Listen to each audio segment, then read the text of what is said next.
এই কংস কবচ বলি করে উপহার মূর্খ মৃত্যু তোর করায়ত্ত এই কংসর হাত আলোকেতু নিরীক্ষণ করি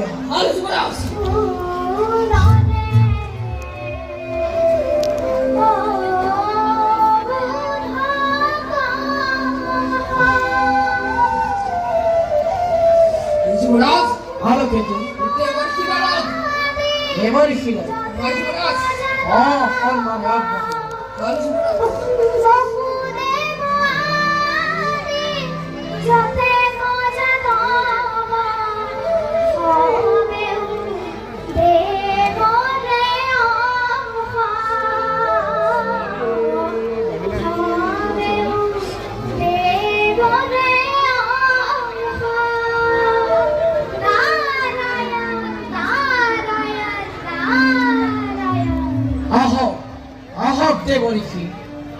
এই স্থানতে উপবেশন করি পথশ্রম দূর করো কাপড় মহাৰাজৰ জয় হওক মহাৰাজ ৰাজ্যত সকলোৰে মংগল নে হয় দে বলিছি ৰাজ্যত সকলোৰে মংগল ৰাজন দে বলিছি হঠাৎ দেখিলো তুলাত কেঁচুৱালৈ আনন্দ মনেৰে বকুলে ওলাই গ'ল কিয় দৈত্যকীৰ গৰ্ভজাত সন্তান জানো তোমাৰ প্ৰাণৰ বৈৰী নহয় ভাবিছিলো বিজ্ঞ তুমি ৰাজনীতিত অতিকে পণ্ডিত কিন্তু আজিহে বুজিছো ৰাজন ৰাজনীতি কূটনীতি বুজিব পৰা জ্ঞান তোমাৰ একেবাৰে ভুল কৰিলা ৰাজন মহা ভুল কৰিলা গুৰুৱালা নৱধি আজি দৈত্যকীৰ প্ৰথম সন্তান কি বুজিবা তুমি দেৱতাৰ মায়া এই কংসই নকৰে ভুল ইমান সহজে হলকে বলিছে দৈত্যবাণীর স্পষ্ট ঘোষণা দৈত্যকীর গর্ভজাত অষ্টম সন্তান হেমুর প্রাণভূ বাকি মূর্ত নহয় এই অষ্টম সংখ্যা মহান রহস্য বিদ্যারাজন অষ্টম সংখ্যা দেখো এই রহস্য থাকিব পাৰিব বলে মনুষ্যৰ গণনাহে কিন্তু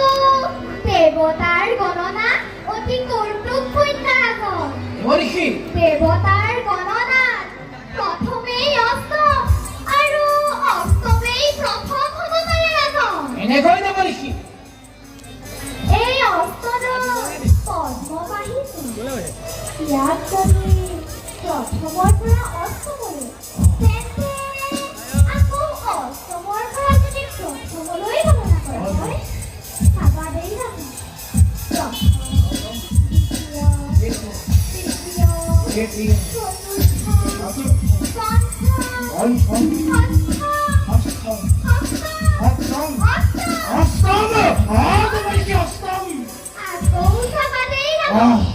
দেৱতাৰ গণনাত অষ্টম সপ্তম ষষ্ঠ পঞ্চম চতুৰ্থ তৃতীয় প্ৰথম প্ৰথমেই অষ্টম অষ্টমেই প্ৰথম প্ৰথমেই অষ্টম অষ্টমেই প্ৰথম আমাৰ পৰীক্ষা তেন্তে লোৱা নিজেই দিয়া দেবরিকি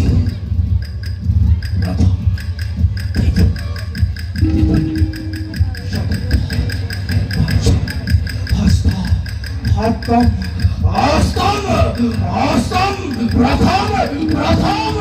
অষ্টম আতে বরিকি মোর করোনা হইছে রে বরিকি মুখে দি ও ভাই কেতে বরিকি নারায়ণ নারায়ণ ও আছে কিন্তু এই উপায় অতিকে গোপনীয় ৰাজন গোপনীয় আলোকেতু প্রদক্ষিণ দায়িত্ব ধরো। নারায়ণ নারায়ণ নারায়ণ এ দিয়ে ভাবতে বলিস। বহুদের দৈবকে হাতে বলে জিঞ্জিরি লগাই বন্দী কৰি থোৱা লৌহ কাৰাগাৰে আৰু তোমাৰ পিতৃ উগ্ৰহে আমাৰ পিতৃ উগ্ৰকে নাৰায়ণ নাৰায়ণ ও তোমাৰ পিতৃ উগ্ৰসেনেও কিন্তু তোমাৰ নকৰে মংগল চিন্তা বলিছি কৰে কেৱল মৰণ চিন্তা মরণ চিন্তা লাজন দে বলিছি মই এতিয়া বিদায়হে বাঢ়িম হল দে বলিছি নারায়ণ শুন শুন মহাৰাজ মোহন বাচন দে বলিছি অতি শীঘ্ৰে আহি আছে এই হইছে দে বলিছি